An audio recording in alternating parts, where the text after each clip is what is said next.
competing with bigger colleges in that state for some of the top recruits.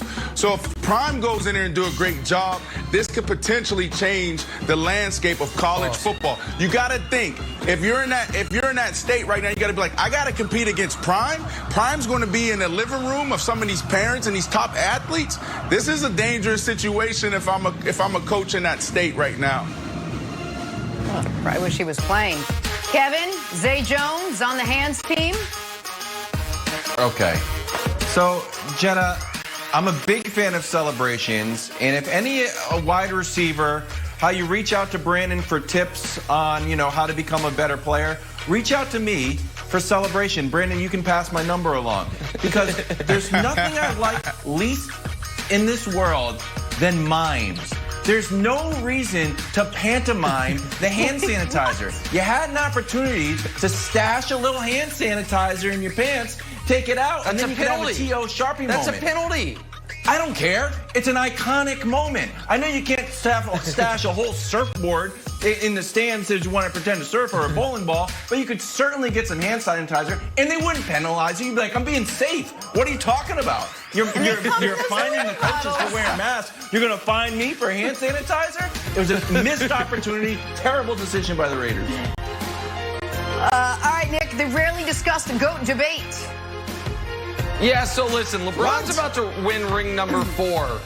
And I think that's going to reignite the greatest player of all time discussion. And so I think it's really important to get perspective from totally unbiased observers. Because you've got me on television, everyone's like, oh, you're in the tank for LeBron. Then you've got guys like Paul Pierce, whose entire career trajectory was ruined by LeBron, saying he's not even top 5. So let's get someone in the debate who has no ill will towards any party, totally neutral, unbiased.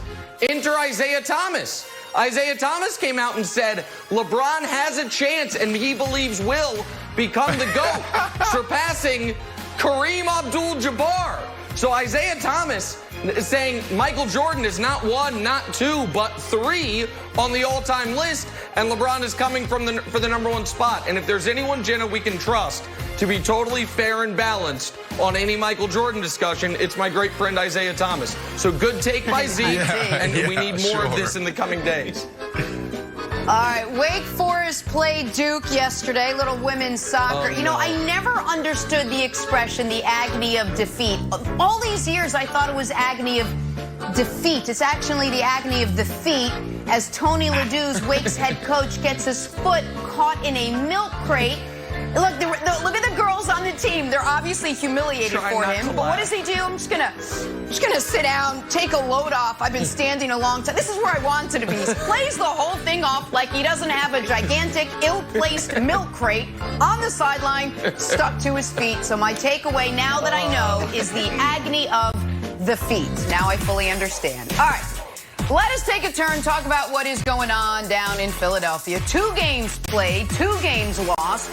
A brutal one to division rival Washington, then a brutal one to the Rams at home. And it is hard, guys, not to place some of that blame on Carson Wentz. He's got a league worst 4 picks and a fumble. And then this from head coach Doug Pederson yesterday when asked about his starting quarterback. Take a listen. In Carson's 5th year in the league and 5th year working with you, why are you seeing his production and his performance regress? Progress? Regress. Oh, regress. Yeah. Oh, I'm sorry. I did cut out there a second. It's a good question. Wow. Oof, terrible. I said a lot without saying a lot. Nick, I'll start with you. What did you make of Doug Pederson's honesty there?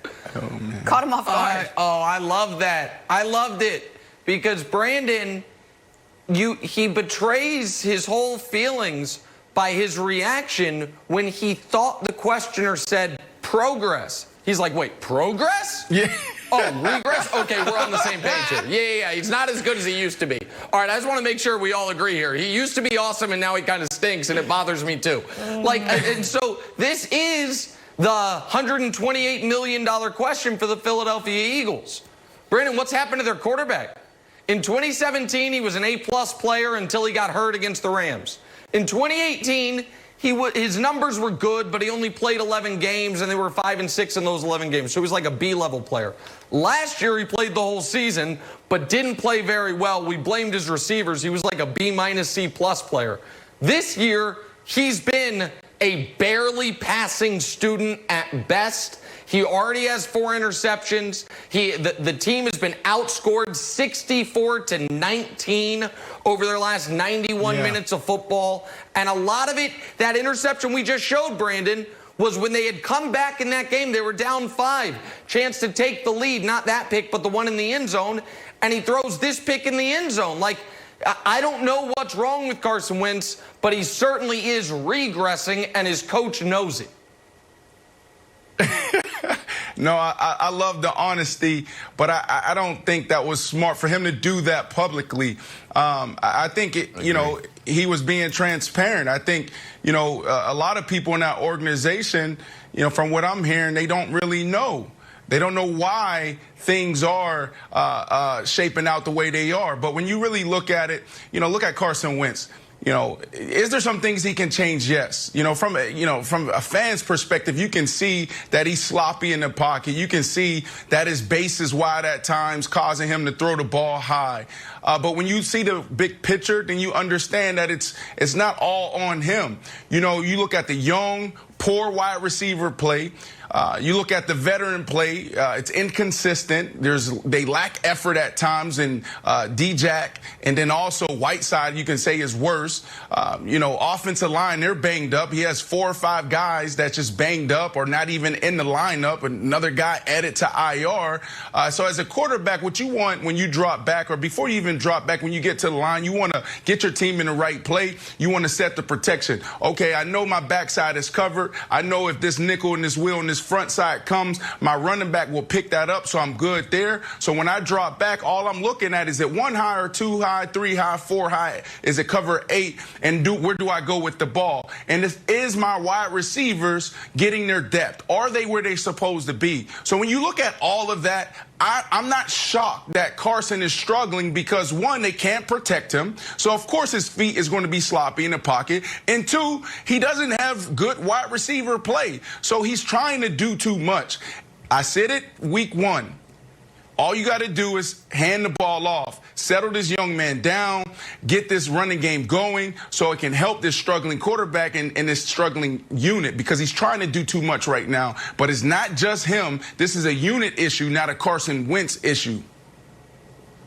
So Brandon, you just did a better job than Doug Pederson did on the press conference. I totally agree with you that there's no reason for him to say anything but spread out the blame rather than put it all on Carson Wentz. Like Crossing Broad, because he's been bad. Crossing Broad put a big list of statistics up. I'll just read a few. QBR, 64, second to last. 6 yards per pass, only 3 QBs are worse. 59% completion percentage, 29th.